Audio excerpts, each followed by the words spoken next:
As enzimas de restrição ou endonucleases de restrição, elas também surgiram como ferramentas para auxiliar na manipulação do DNA. Essas enzimas, elas cortam as moléculas de DNA com precisão. Elas reconhecem sequências específicas na molécula de DNA de fita dupla, conhecidas como sequências de reconhecimento ou sequências de restrição, e clivam então a molécula de DNA. Normalmente, essas sequências elas têm de 4 a 8 nucleotídeos de comprimento e geralmente são palindrômicas, ou seja, a sequência de reconhecimento de uma fita é idêntica à da outra quando lida, né, no sentido 5 linha, 3 linha. Ou seja, a sequência CTTAAG é a mesma na de cima, CTTAAG.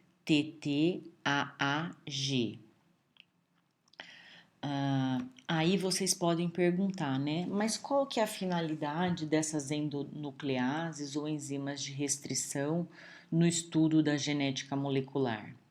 Então, uma das grandes aplicações dessas enzimas de restrição é que as moléculas de DNA que ocorrem naturalmente são tão longas e com isso fica difícil de ser manipuladas ou analisadas em laboratório. Então, só para vocês terem uma ideia, os cromossomos são moléculas únicas de DNA extremamente longas. Então, para estudar os genes, por exemplo, as longas moléculas de DNA das células devem ser clivadas, ou seja, quebradas em fragmentos menores que possam então ser manipulados. Isso pode ser feito então pelo uso das endonucleases de restrição, que vão clivar o DNA em determinadas regiões específicas pelo reconhecimento dessas sequências específicas, que são as sequências de reconhecimento. A enzima EcoR1, ela foi a primeira enzima de restrição encontrada em E. coli, por isso a denominação ECO, de Escherichia coli. R refere-se à estirpe e 1 porque foi a primeira enzima de restrição isolada de E. coli. Então, essa enzima, ela cliva a sequência 5 linha, 3 linha, GAATTG. E essa sequência ocorre numa frequência de a cada 4.000 pares de bases. Se tomarmos uma molécula de DNA com 6 cópias, 1, 2, 3, 4, 5, 6.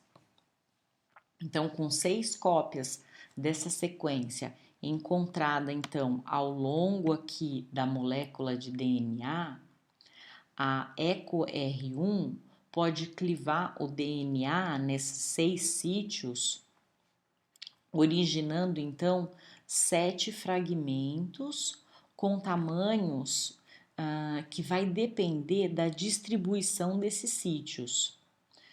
Então, submetendo a molécula de DNA clivada com essa enzima EcoR1 à eletroforese, os 7 fragmentos eles vão ser separados de acordo com seu tamanho.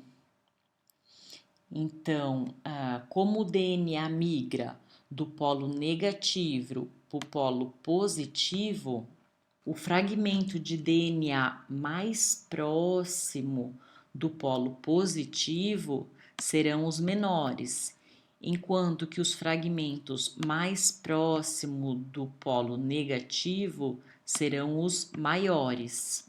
Se essa mesma molécula de DNA fosse clivada por uma enzima de restrição diferente, por exemplo, a RIND3, que também reconhece um alvo aqui de 6 nucleotídeos de comprimento, 6 pares de bases, mas com uma sequência de reconhecimento diferente, a molécula de DNA seria clivada em posições diferentes e geraria, consequentemente, fragmentos de tamanhos diferentes. Então, além dessas enzimas de restrição diferirem quanto à sequência alvo, né, a sequência de restrição, elas também diferem quanto à natureza das extremidades de DNA que elas originam. A enzima HPA1, ela faz um corte reto, tá vendo? Gerando então extremidades cegas, que são chamadas. Então, ela vai clivar apenas as ligações fosfodiéster que estão na cadeia principal entre fosfato e açúcar.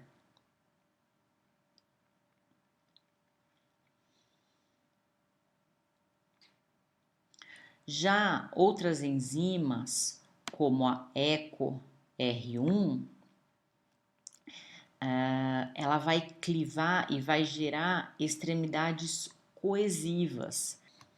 Então, além de elas romperem a ligação fosfodiéster, elas também vão romper as ligações de hidrogênio entre as duas fitas de DNA.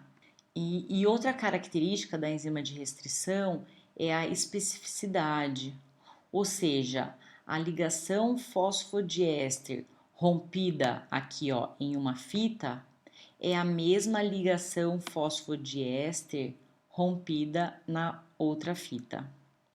Então aqui nós temos o resultado da eletroforese quando uma molécula de DNA ela é cortada por diferentes enzimas de restrição. Então em A nós temos uma molécula de DNA íntegra, intacta, que quando submetida então à eletroforese, ela vai dar uma banda única.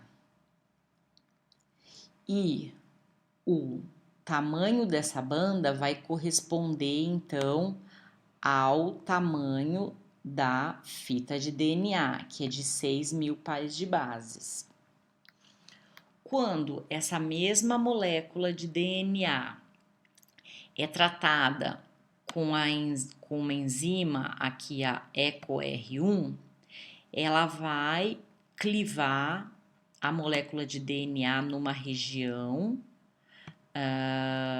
essa região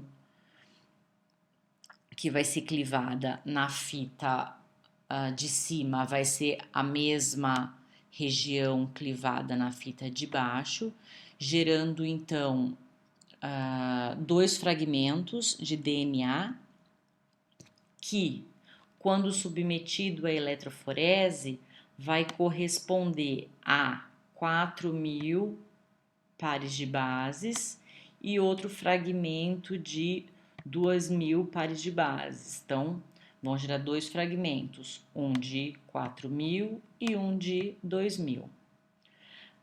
Quando essa mesma molécula de DNA é tratada com uma outra enzima que vai reconhecer uma outra região específica de reconhecimento para fazer o corte,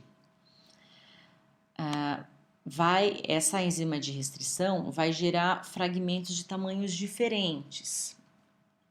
Então, quando a gente vai fazer a eletroforese desse fragmento, desses dois fragmentos, a gente vai ver tamanhos diferentes. Aqui a gente está encontrando um fragmento de 5.000 pares de bases e um outro fragmento aqui de 1.000 pares de bases.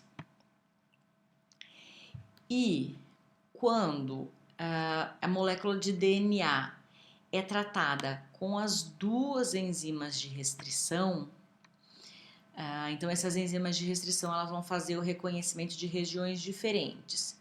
Enquanto que a ECO R1 vai romper a fita de DNA nessa região, gerando então um fragmento de 2.000 pares de bases e um outro fragmento aqui de 4.000 pares de bases, tanto na fita de cima como aqui na fita de baixo. E a outra enzima de restrição, a gente vê que ela vai romper nessa região. Então, se ela rompe aqui, ela vai gerar aqui dois fragmentos de 1.000 pares de base. E aqui na molécula de baixo, né, na fita de baixo, na fita complementar de DNA, ela também vai romper aqui nessa mesma região, gerando então mais dois fragmentos de 1.000 pares de bases. Então, quando essa molécula de DNA é tratada com as duas enzimas de restrição, vai gerar fragmentos de 1.000 e fragmentos de 4.000 pares de base, que é o que a gente vê aqui. Então, é um fragmento de 4.000 pares de base e fragmentos aqui de 1.000 pares de bases. Então, né, as enzimas de restrição, elas identificam a sequência alvo, que geralmente tem de 4 a 8 nucleotídeos de comprimento e normalmente são palindrômicas. O que é ser palindrômica? É quando ela possui a mesma sequência de nucleotídeos quando lida no sentido 5' 3'. Então, aqui ela tem a mesma sequência, AAGCTT, AAGCTT. E elas podem originar, então, extremidades cegas, quando o corte é reto, ou pode gerar, então, extremidades coesivas, quando, além de ela romper a ligação fosfodiéster, ela também rompe aqui as ligações de hidrogênio entre as duas fitas. Então, elas podem dar extremidades coesivas ou extremidades cegas. Nas extremidades coesivas, as duas fitas de DNA formam protuberâncias de nucleotídeos, que são então complementares e podem emparelhar-se por complementariedade. A extremidade coesiva podem ligar-se a qualquer outro fragmento de DNA que tiver sido cortado pela mesma enzima de restrição e, portanto, possui extremidades coesivas complementares. Bom, naturalmente, as bactérias, elas sintetizam as enzimas de restrição para se protegerem contra invasores. E para que essas enzimas de restrição não rompam seu próprio DNA, elas possuem então um sistema restrição-modificação. E como que esse sistema funciona? Então, quando uma bactéria ela é invadida por um vírus, a enzima de restrição, que vai ser responsável por clivar esse DNA viral e impedir então que o vírus se replique dentro da bactéria. Então, as bactérias elas também produzem uma enzima de modificação para cada enzima de restrição sintetizada, que vai proteger então o próprio DNA da bactéria da clivagem. Então, a enzima de modificação, ela vai proteger o DNA da bactéria contra a atividade da enzima de restrição. E de que maneira que a enzima de modificação trabalha? Por ela ser uma metilase, ela adiciona um grupo metil, normalmente na região aqui de reconhecimento da enzima de restrição. E esse grupamento metil, ele vai fazer com que a enzima de restrição não reconheça essa região e não havendo, então, a clivagem do DNA da bactéria. Então, além das enzimas de restrição, uma outra enzima também é necessária para fazer a manipulação do DNA, que é a DNA ligase, que é a mesma enzima usada durante a replicação para fazer a união dos fragmentos de Okazaki. Então, assim como as enzimas de restrição, as DNA ligases, elas são essenciais no processo, né, de replicação e reparo do DNA. Essas enzimas, elas vão catalisar, então, a junção 5' do fosfato livre junto com a extremidade 3' da hidroxila livre. Então, imaginem dois fragmentos de DNA de origens diferentes, ambos cortados, então, com a mesma enzima de restrição. Então, dessa maneira, eles apresentam as mesmas extremidades coesivas, complementares. No caso aqui, com 4 nucleotídeos para ambos os fragmentos. Então, essas extremidades, elas podem se associar, né, pelo emparelhamento das bases, né, por complementariedade. Então, misturando esses dois fragmentos de DNA de origens diferentes e adicionando a enzima DNA ligase, vai ser possível, então, unir esses dois fragmentos, produzindo, então, a molécula de DNA recombinante, que vai possuir, então, informações vindas de duas fitas de DNA diferentes.